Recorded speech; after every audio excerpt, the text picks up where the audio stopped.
fellow Rotarians and guests. I'm Lori Alton, and I'm honored to serve as your club president for the Rotary year 2021-2022. The Rotary Club of Columbus has a storied past, beginning in 1915, when a group of civic-minded people saw the need for leaders to come together to find ways to make our community better. And now, 106 years later, we're a vibrant, strong club that continues to place service above self. Our club is diverse, with members across all sectors of business, government, military, healthcare, education, nonprofit and community service, ministry, and the arts. And we come together each week as friends with a shared purpose of learning how we can be more involved in the things that matter to all of us. And we leave committed to changing our community and changing lives. As Rotarians, we are people of action, and it shows. So welcome back to Rotary. Thank you for being here, and thank you for making a difference in our community.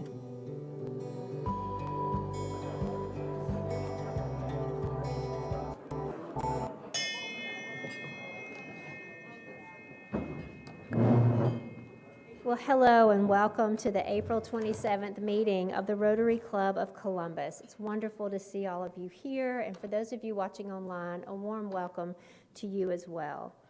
I have some sad news, and most of you have heard that Rotarian Bob Kidd passed away earlier this week after a very courageous battle with cancer.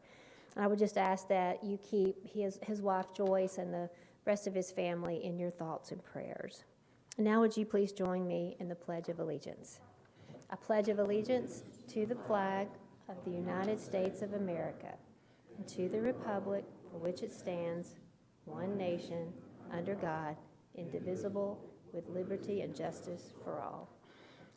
And now it's my pleasure to ask Laura Ann Mann to bring us today's invocation in accordance with her faith tradition. Thank you, President Lori. If you will bow with me.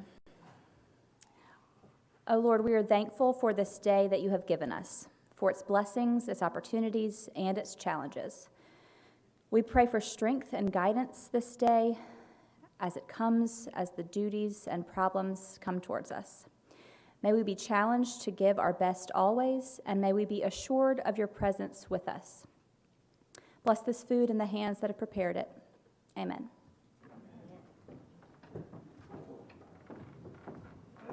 Don't forget the cans. They're on your table. At this time, I'd like to ask Cedric Hill to bring us today's news. Good afternoon. Here is a look at a couple of headlines. On Monday, Elon Musk struck a deal to buy Twitter for roughly $44 billion, with Twitter agreeing to sell for $54.20 a share.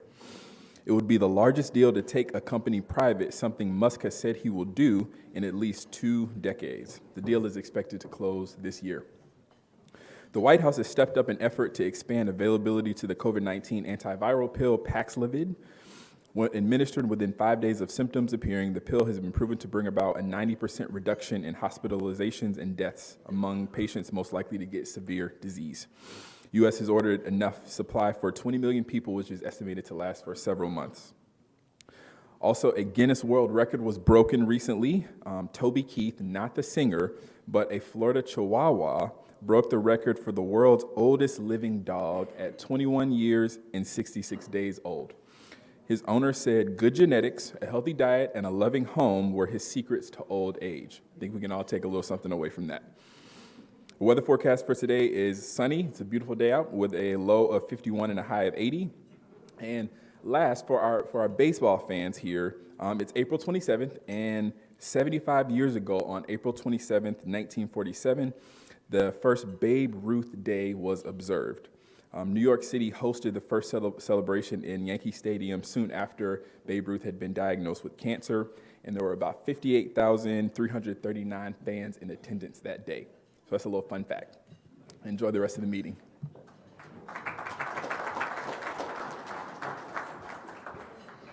And now it's my pleasure to call on Haley Tillery to introduce today's visiting Rotarians and guests. Hello, everyone. So good to see you all here. And it's my pleasure to introduce our guest today. Rotarian John Stacy brought Whitfield with J.W. Whitfield Consulting. Miss Vivian Bishop brought Bob Wright, a very familiar face here in Columbus. So glad to have you here, sir. Lori Alden brought John Cannon. He is the CEO of the Family Center, so we're so grateful to have you here today. And Ish brought Mark Elmo, who is 40 years from Milliken, but is now retired and enjoying that lifestyle as well. So let's give all of our guests a warm welcome, and so glad that you joined us today here at Rotary. Thank you, Haley.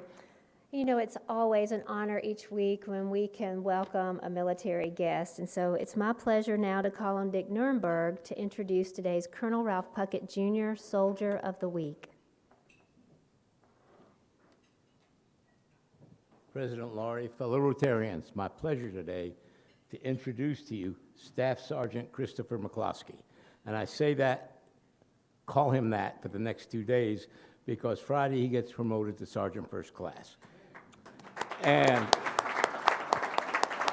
it's an old Army tradition, after you get promoted, you spend your first month's pay increase on a promotion party, and I expect us all to be invited. Sergeant McCloskey is an MP. He is in charge of physical security inspections at Fort Benning, which means he's in charge any building that contains weapons, they do security inspections on.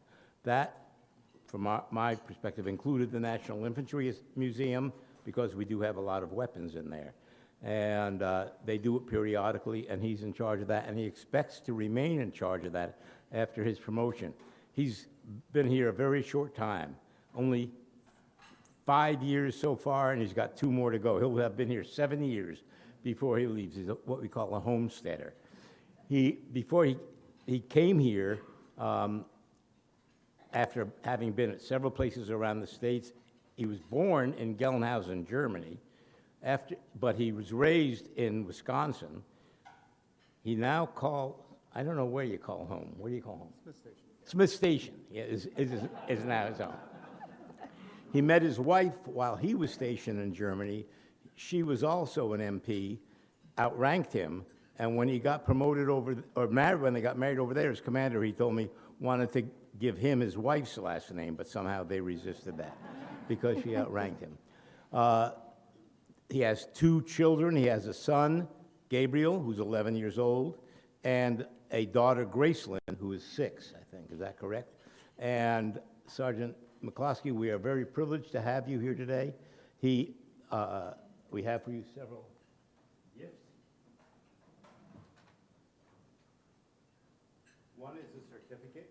Let me get over here by the microphone. For you, a certificate showing that you're Colonel Ralph Pucket, Jr. Soldier of the Week. We have for you a challenge coin, a Rotary challenge coin, and you know what to do with that. We have for you a passport to the arts for you and Rachel, 2 tickets, or it better be Rachel, 2 tickets to the River Center, to the Columbus Symphony Orchestra, to the pay attractions to the National Infantry Museum, Columbus State University Theater Department, and the Springer Opera House, for you to use whenever you like. And we have for you a book written by Colonel Ralph Pucket, with whom you're familiar, and it's presented to you on this day for being the soldier, and inscribed to you, and is a card describing what he received the Medal of Honor for. And so we appreciate your service, the service of all the soldiers of Fort Benning. Thank you very much. Welcome.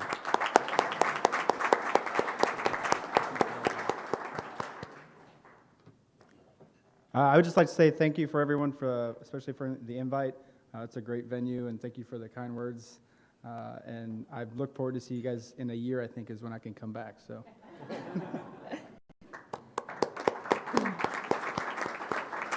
Staff Sergeant McCloskey, what a pleasure to have you. And please take back to all the men and women who serve alongside you our sincerest gratitude for all that you do. And please come back. As soon as the year hits, come back and see us, okay? You know, it's always a wonderful day in Rotary when we can welcome a new member. And so it's my pleasure to call on Adrian Chester to introduce our newest Rotarian.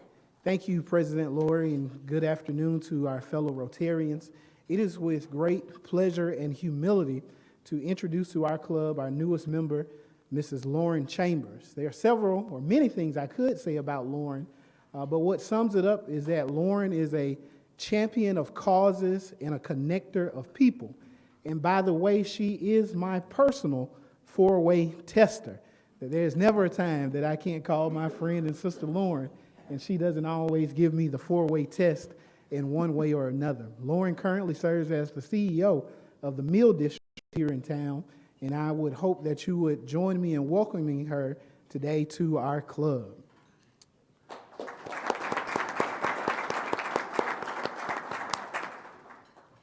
Thank you all so much for welcoming me today. I'm so excited, and I look forward to interacting and engaging with each of you as I come to the meeting. So thank you again. Thank you, Lauren. I'll present you with your Rotary Lapel Pen that you will wear with pride, and also your red badge that will soon turn into a blue badge. Thank you all. And Lauren, I know that you are familiar with Rotary and you know that we have a long and rich history in the community, but what you may not know is that we're club number 200 out of over 35,000 clubs around the world.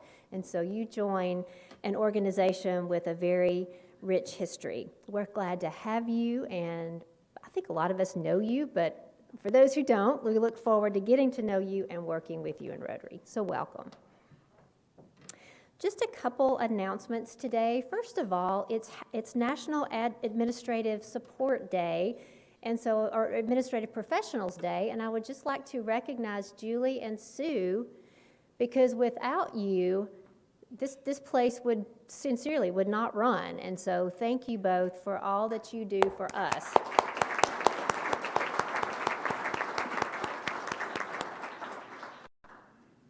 And one more reminder that a week from tomorrow, we will have an in-person Rotary happy hour at the Hotel Indigo at the rooftop bar. So please join us for our first in-person happy hour in quite some time.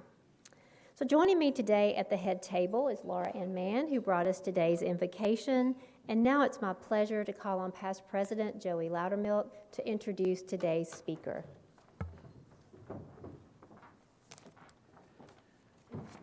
I can vividly recall the first time I ever heard the name of Audrey Tillman. It was in 1996. I was in my office at Aflac, kind of minding my own business, and in walks in Dr. Delmar Edwards. And hopefully some of you guys remember Dr. Edwards, a great man. At the time, he was a member of the board of directors of Aflac. We got to be good friends. I love the man. And he came in, he was all excited and had a big grin on his face and said, "I have just met Audrey Tillman."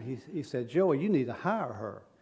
And I was thinking, wait a minute, I don't know who you're talking about. I don't know about this situation. I said, Delmar, I'll interview her. And so I did. And Delmar was exactly right. In fact, we hired her immediately, and she began on the Aflac legal staff as a staff attorney, and her career took off like a rocket. Let me give you an example. These are some of the facts from her biography.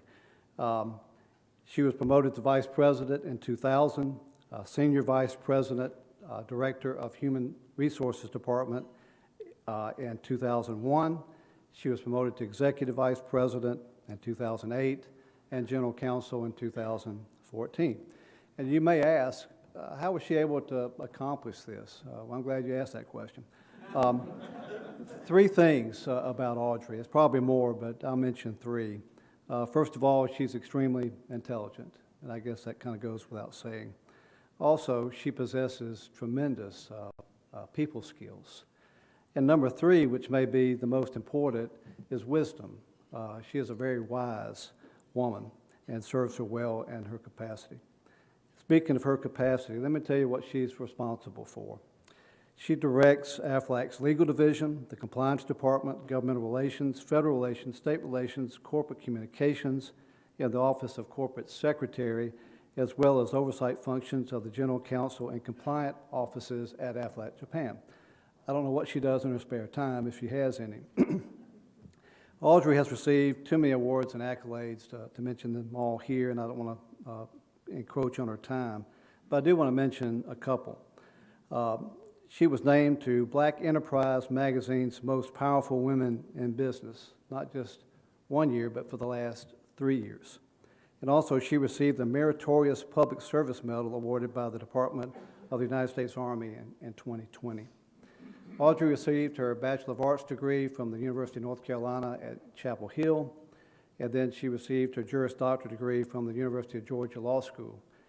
And think about that for a moment. If you're a college sports fan, and she is, you can cheer for the Bulldogs football team in the fall and the Tar Heel basketball team in the winter. And as some of you may know, the University of Georgia won the national championship in football this past season. And the Tar Heels came this close to winning the national championship in basketball. So she's got a great combination there as far as college sports is concerned. Audrey is a member of the state bars of Georgia, North Carolina, and also the District of Columbia. And she's also a member of the board of directors of Equifax. On a personal note, she's married to a great guy, Dr. Chip Tillman, who is an internal medicine specialist with a medical practice here in town. So between Audrey and Chip, that is a real power couple. They have 3 children, Wesley, Robbie, and Barbara Joy, who are outstanding young people in their own right. Please welcome to the Rotary Club, Audrey Tillman.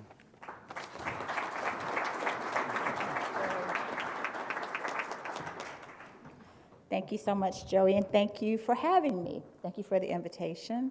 I tell people all the time, if Joey Loudermilk asks, my answer is going to be yes, because I adore him and have since the very day that Dr. Edmonds probably left your office and you interviewed me. From that day, I have adored this man. And it was a great sports year. It would throw the Braves in there too. And then with the Bulldogs and the Tar Heels, like I'm sitting pretty this year. I asked Joey when he told me he wanted me to come, what should I talk about? What do they want to hear about? And he said, they just want to hear about Audrey Tillman. And I said, good, because I know something about her, so I don't have to do a lot of work on that. But I wanted to share a few things with you today, just timely things that, from a professional standpoint, from the company, the whole pandemic, our adjustments to that, and how we've emerged from that, hoping that some of you in your businesses or associations will recognize and be familiar with some of them and maybe pick up a thing or two about how we position ourselves for the next big thing, right? But before I do, I have to say this because I never have this opportunity. Whenever I am speaking or being interviewed or anybody's interested in me or my career or anything, our Aflac media is a machine. So a lot of times, here, interview Audrey or do this profile on her. And rare is the time that I am interviewed or profiled that I don't speak about Joey Loudermilk, his effect on me as a professional and as a leader, and how he was so instrumental in my decisions to chart the path that I charted. Most succinctly, when I was approached by Dan Amos, at that time, I was just, I was a lawyer practicing employment law at the company, doing good work, but, not the person that's standing here today. And he came to me and said, I got a proposition for you, which you should always hold your breath if you hear Dan Amos say, I've got a proposition for you. But that's another story. And he asked me if I would leave legal, my practice and my area and my department and my boss and everything that I loved, to go into an entirely different area of which I was not trained for, had no experience with, had never managed employees other than my own secretary, and go to a department at that time that was 90 people. I was pretty young. I'm still young now, but I was really young. I was really young then. Like I had 2 kids and hadn't even had the 3rd one. I was that young. And I desperately did not want to do it. It was a huge promotion, huge salary increase, all of that. I never really have been motivated by that. I'm motivated by work that I love and people that I love doing it with. That's number one for me. So I didn't want to do it. Everybody that I talked to, my parents, my husband, people that were my mentors. I probably talked to you, Bob. I probably talked to you, Bob, right, during that time. Everybody said, you should do it. Absolutely, you can do it. You'll figure it out. Just get over there and grab the brass ring. Well, I didn't want to do it. And I went to talk to Joey in his office, and I said, Joey, I really don't want to leave you. I hope you remember this. It was pivotal in my life, and I said, I don't want to leave you. You're an awesome leader. I love how you do A, B, C, and D. I don't want to leave that. I've not had that before, so I value the blessing that is, and I don't want to leave. And he told me, he said, you should go, because if you value those things about what you saw in me, I want you to take those with you over there. And it was like the sky opened up and doves flew out. Like, I got it. I got it just with that conversation. And so that's exactly what I did. I left his leadership. I left his department. I left everything I was trained my entire professional life to do and went to another area. And, I mean, it worked out. It worked. It was some rough days and nights. It wasn't overnight. But I learned from that, take a chance. Take a chance. And, you know, I learned how to make things work. I learned how to get into the middle of things that were broken. It was broken, that's why I went. You know, it wasn't that it was going so great, let's bring Audrey over there. It's broken. What do we have to lose? So I went, and I learned how to do that. And at the end of the conversation with Joey, I said, if it doesn't work out, if I don't do good, would you take me back? And he was like, yeah, I'll take you back. No problem. Come on back. But you're going to do fine. And I saw him a couple of times after that and said, okay, can I still come back if it's not working out? And yeah, sure, Audrey. And then one day I saw him at our officers' meeting, particularly rough day. And I was like, Joey, are you sure I could still come back? And he was like, no, you cannot. You got to make it work. And that was pivotal too, Joey, because I realized I had no soft place to land anymore. So, yeah, I talk about that. And I never have the privilege to talk about it in front of him. So to just say in front of your peers and in front of you how very much working for you and with you has just meant so much in my career. So again, anytime he asks, I'm going to say yes, because I owe this man so much.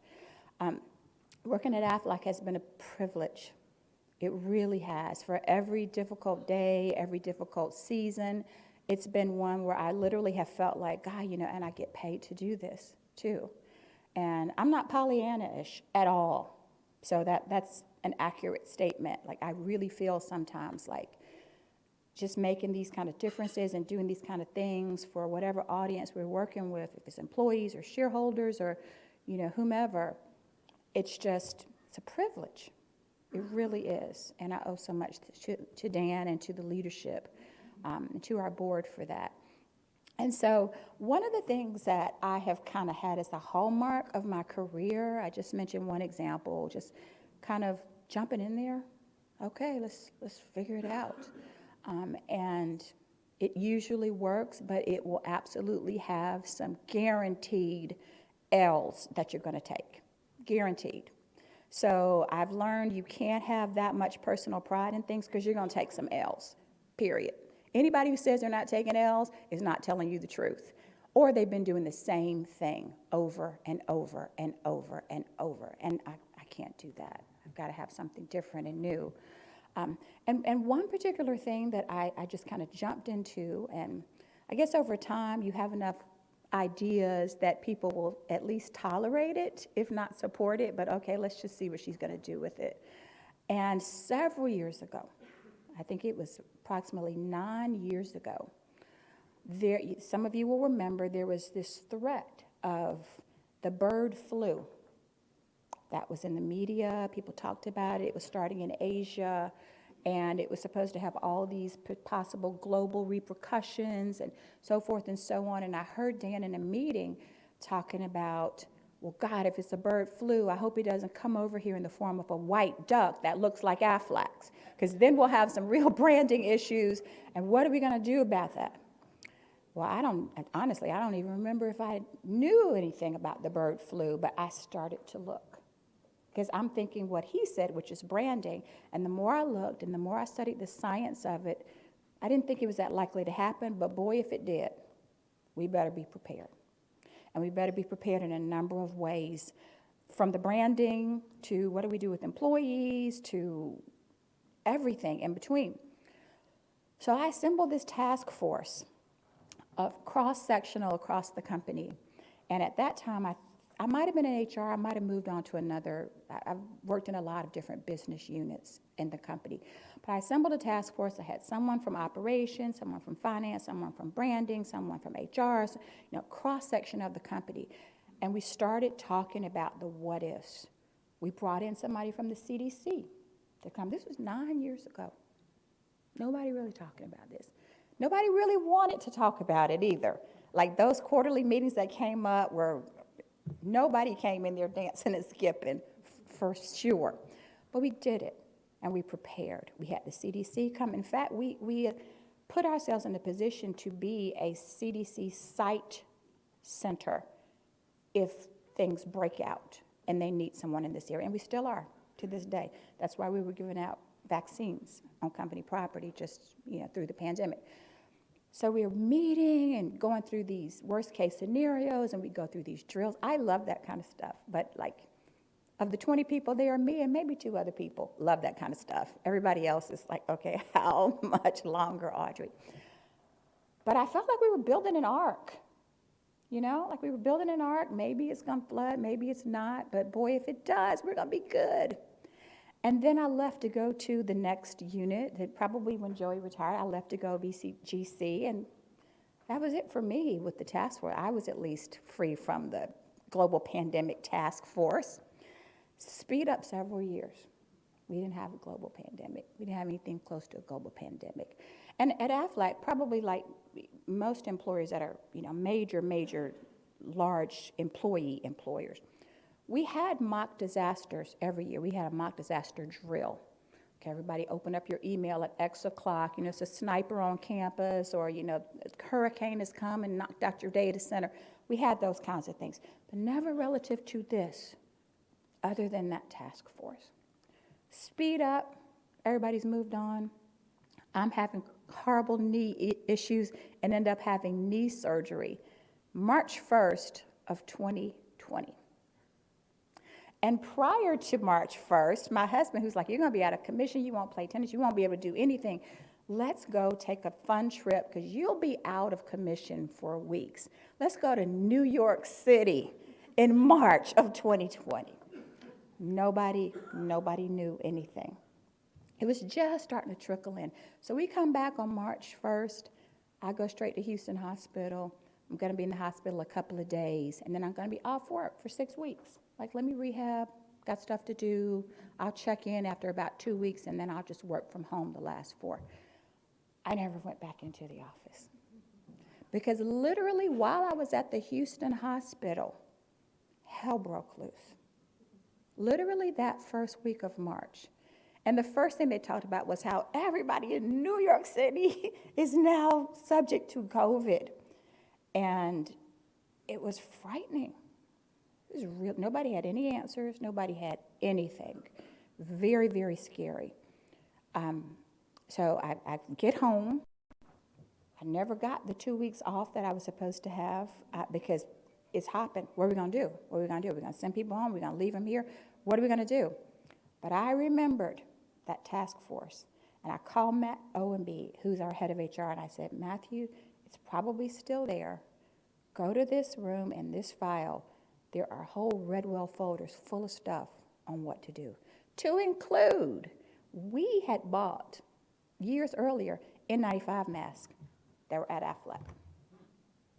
Indeed. Yes, we had. When everybody was looking for them, we already had them on the ark. We already had them. And he went to that folder, who was fairly new in his role.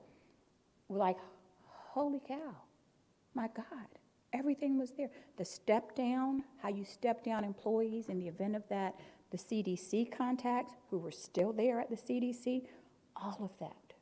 So when people were like, Aflac, what on earth? How did you do this so quickly? How did you get people out of here? How did you choreograph the workload? How did you do that? We planned. It actually flooded, and we were prepared for it. So that was a beautiful thing. That really was. Not to be in that circumstance, but to not have to panic and start at ground zero. So that's one of the things, some of my crazy ideas, that's one of them that, wow, that really, really did tangible good in a really demonstrative way and saved us in terms of being able to maintain our business. We didn't miss a beat. We didn't miss a beat. And that kept me up at night wondering the beats we were missing because I couldn't see one that we were missing, and surely we're missing one, but we didn't. And that planning ahead of time, for the flood when it's not even raining, that really proved super critical. So we began working. We're all working from home. I'm there with a, knee brace and not even going to physical therapy because they shut that down. And anybody who's had knee surgery knows that's everything. You can have the surgery. If you don't have the physical therapy, you might as well have never had the surgery. So I'm on YouTube looking up exercises that physical therapists do for people who've recently had knee surgery, and I'm doing those from home. And it's very, very scary stuff. Very, very scary. This was, again, pre-vaccine, pre-PPE. My husband, who literally was treating COVID patients every day, in ICU, just about every day with COVID people, no PPE. Those were the days. Take your clothes off in the garage, come in the mudroom, spray down every day, and then come in here with your family. Very, very scary. So we're going along, we're working. I don't know many of you who worked from home on Zoom every day during those first few months.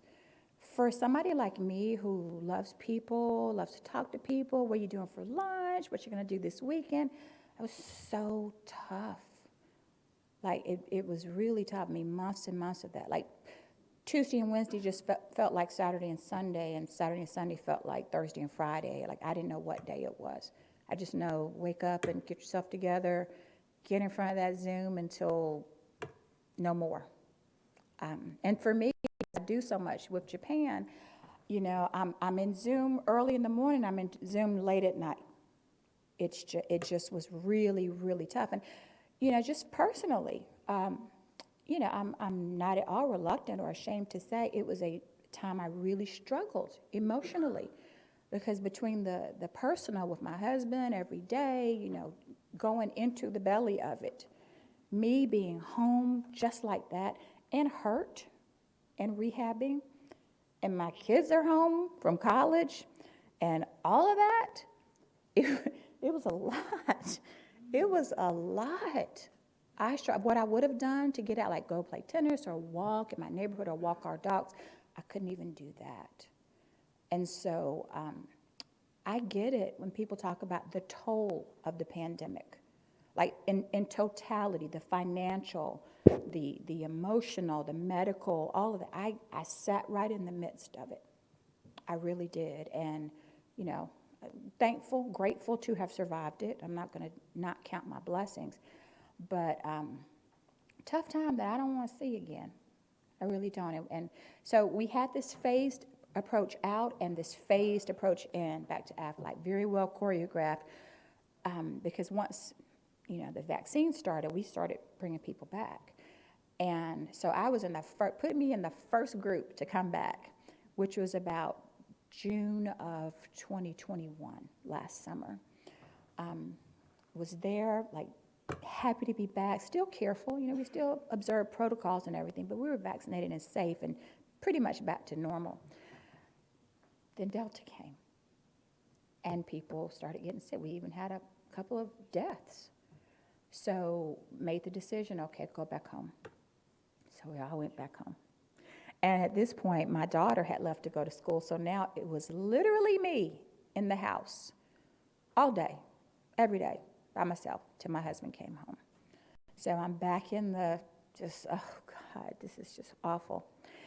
Until the second wave came, and it's okay, we're starting people back November, right after Thanksgiving, but before Christmas. Starting back, I'm in the first group. Let's do this. Then Omicron came. and everybody's sick. Everybody you know has COVID. Okay, everybody go home. So I went home.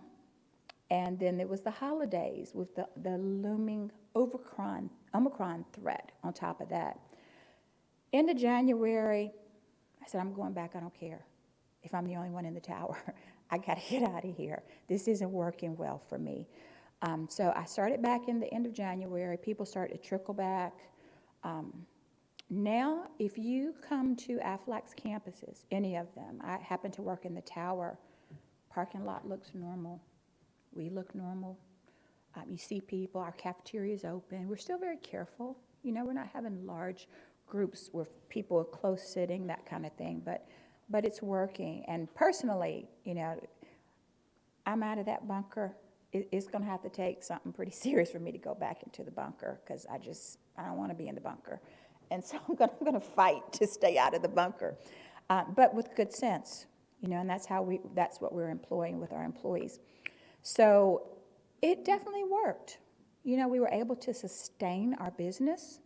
We were able to keep people with a reasonable degree of, you know, physical and emotional safety. It took a lot of work, a lot of discussions. I was on that pandemic ground zero, that group we called ourselves, that would meet every morning. Like literally, my husband's taking me home from Houston. I'm having such difficulty getting in and out of the car, but I'm on the phone with the task force, like, what are we going to do? I've needed to be in those discussions. And so in terms of work, challenging 2 years. I mean, I think operationally we are now adjusted to pivoting back to the work site, but it's been challenging. It really has. I'm proud of the company. I'm proud of the employees. I'm proud of leadership. You know, we first did the right thing by the people, making sure people were safe and did not have the anxiety of, if I do this, might I not be well? We took that off the table because we wanted people to be able to work with a degree of comfort in the midst of chaos. Very, very proud of that. And I'm also proud that we were able to not just withstand it, but even prosper in it. And we still did some great and amazing things. Not a lot that I would say we should have done differently. And that's a pretty big statement, but it's true. I think we made the best decisions that we could under the circumstances, and we made them together with a lot of discussion. There was no one captain, and it's going to be my way or no. We came together. We discussed it. We had different points of views. Which is always a good thing, right?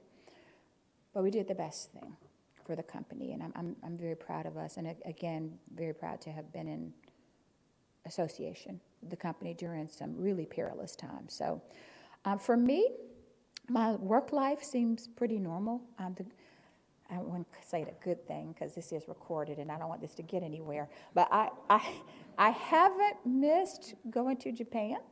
That's a tough, that's a dog of a trip for me in the best of times. The flight, the food, the lack of sleep. I mean, am I bringing back nightmares to you, Joey? Okay. I went every quarter. I have wonderful team members there, and I have to be there and be in physical proximity.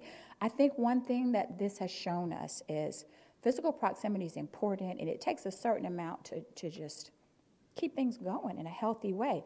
But we've also learned maybe the having to be together to be able to get it done. The pandemic has shown us that's not so much the case. Not so much. So we've learned, the country has learned, that we can work in more than one way and still be effective. I know I personally have learned that, and I'm okay with it. So if that takes my travel to Japan from 4 times to 2 times per year, I'm good with that. I vote for that. Yeah, that works for me. I feel like we've been able to get it done, and I feel like they've felt like they've had the time from me that they needed. So in any event, I think I'm right up on my 20 minutes. Right up on the 20 minutes. Sorry, guys. But I'll stick around for a few minutes. I'd love to meet you. If any of you have questions about anything, I'm happy to answer them. So once again, thank you so much for having me. Thank you, Joey, for putting my name forward, and it was a pleasure to be here. Thank you.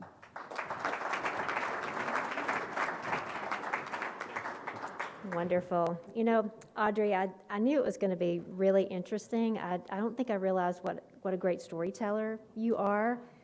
And I'm taking away two big things. One is preparedness, planning and preparedness. Nothing can take place of it. The second is just how we're all susceptible to things like isolation in the pandemic and our mental health, our emotional health, and how we were all probably affected by that. I'm thinking if Audrey can be affected by that, then somebody like me doesn't stand a chance. But thank you, and we will put a children's book with your name on it in the public library to commemorate your visit, so thank you. And a reminder that today's program will be on our Facebook page and YouTube. I would like to re-welcome all of our visitors today, particularly Staff Sergeant McCloskey. What a pleasure to have you, and congratulations on your promotion on Friday. And you won't want to miss next week's program. We'll have our very own Rotarian, Dr. Kazad Shroff with Rivertown Psychiatry. And so until we meet next week, let's continue to make a difference.